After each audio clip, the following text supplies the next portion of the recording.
guys, my name is Mightman, welcome back to yet another weapon review video. Now today we are going to be doing the last one of this series, and I've kept this to wait for the best for last case scenario.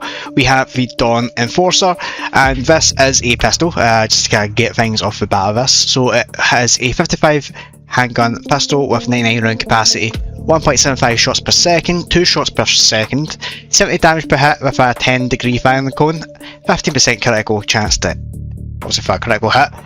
You need to be level 75 to equip, and you need to be level 400 to craft it. This is a pistol that has 100% PvE armor penetration, and it has reduced noise by 25%, and the slowness effect of 30% for 2 seconds. And the biggest draw for this specific weapon is the unlimited ammo. Now, if you're out and about and you've never used unlimited ammo, this is particularly one of the best kind of scenarios where you do want unlimited ammo. The fact that it is unlimited is probably makes this one of the most crucial, if not one of the better weapons in this entire set. Now, this also follows in line with the Dusk and X-Dusk series of this weapon. It is particularly just fundamentally better. Now, with the setup right now, we are going to be packing quite a punch, and obviously without it, it's going to be kind of mediocre. So let's put on the weapon review, and we'll just go and do that. With us being in game, as you can see, you've done past rifle. Dawn Enforcer is just a Dawn Enforcer, sounds like a 55, so we'll go to the left and get this aggro started. Now we are going to be doing the base damage here, as far as I'm aware, 70. And honestly, with the kit, base kit, oh, obviously got hit already, it's just going to be one of those videos already. With the kit base, kind of shot, rate of fire, this is actually fundamentally decent.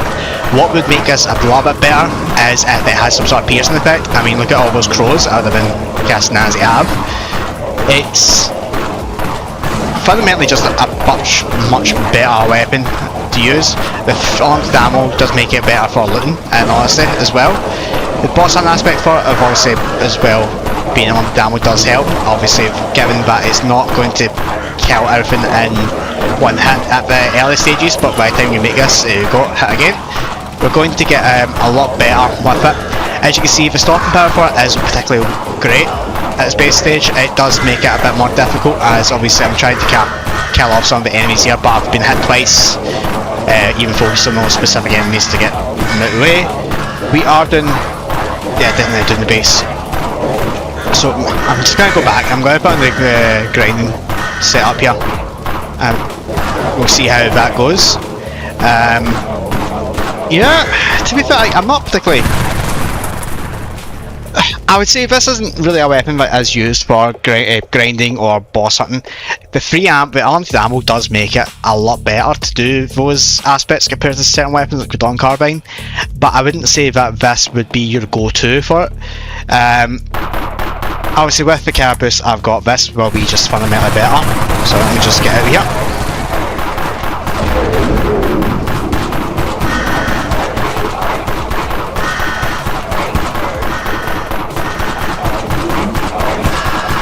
So what you'll notice is, with the rate of fire increase, this is just spammable. It is just a better pistol to use to spam now. The damage is just under 1000, which isn't particularly good compared to other weapons in the series.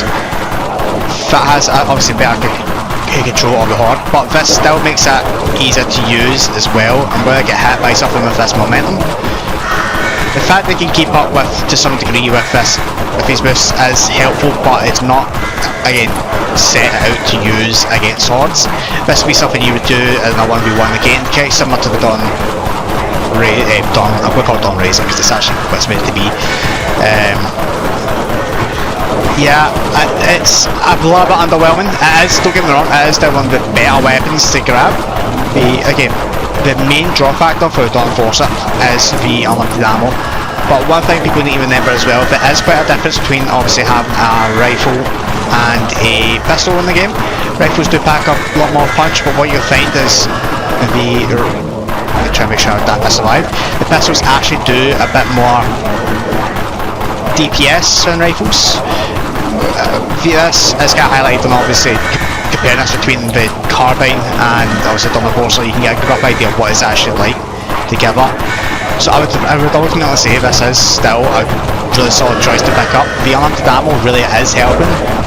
I don't need to worry about it. Oh, I've already used all my stamina. That's not particularly good, didn't realise. I think this is the first video we've had to use all my stamina as well. Oh. Now we're using, seeing that as base cap armor at critical hit as well, so we'll take it.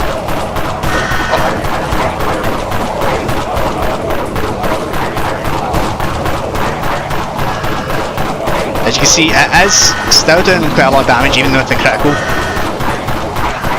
state. I've actually got a speech inside to make sure I survive at least another minute.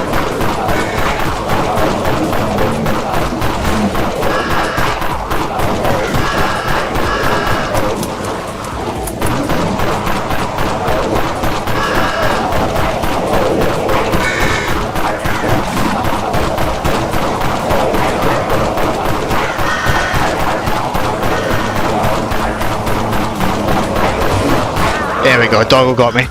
So yeah, I think this is the best way to end this series. So fundamentally, the Dawn Enforcer, it is really good. It will help you out in quite a lot of areas, especially like I said for looting. When it comes to hordes, it is not designed for that, unfortunately. So I would highly recommend against it.